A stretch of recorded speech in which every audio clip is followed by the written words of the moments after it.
Hey guys, it's Nichelle Campbell-Miller. I'm going to address the environmental influence discussion board post and talk about how a person's environment can negatively or positively affect their development as a person. So there are different aspects of a person's well-being that are affected by their environment, and that those are, the physical, the emotional, the mental, and the intellectual. The first part that we talk about when we are discussing the person in the environment and the effects that the environment has on that person is the physical.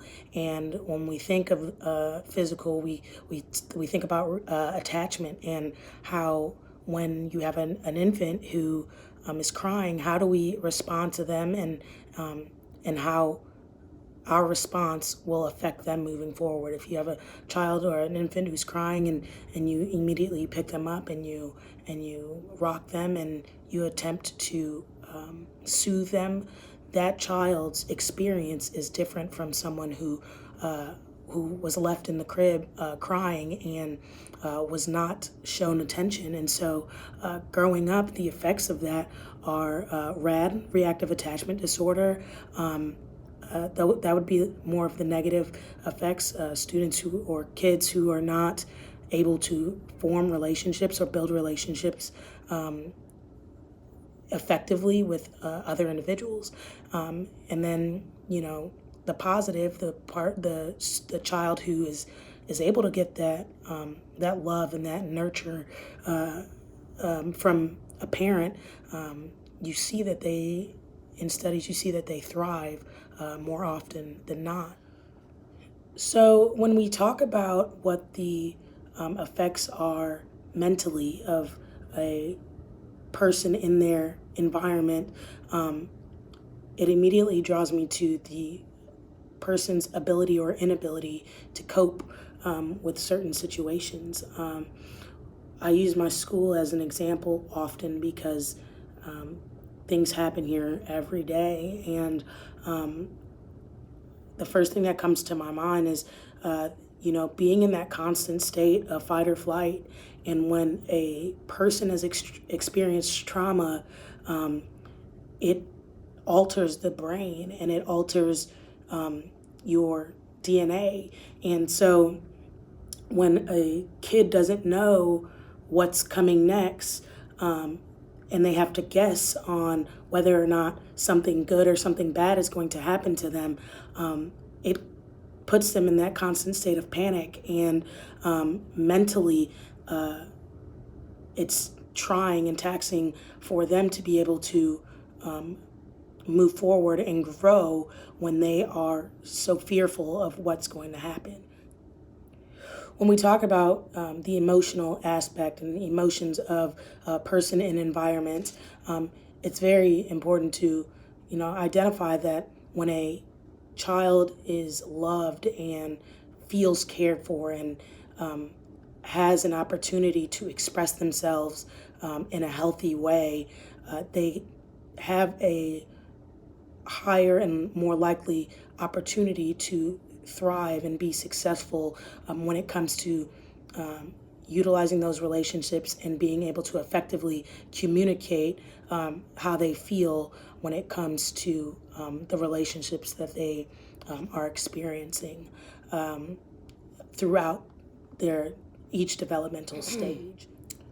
Now, when we talk about the effects the environment has on a child's intellect or an individual's intellect, I think it's really important that we identify that it doesn't start when a child is in middle school or in high school. It's very important to note that the little things are what help a child's growth and development intellectually. Things like talking to your kid, using words and not using baby language, as we see oftentimes when we see a cute kid. Being able to sit down and read a book with your kid. All of those things are factors in what will help the positive development of a child's intellect. When a child is deprived of those things, it makes it very difficult for them to be able to thrive.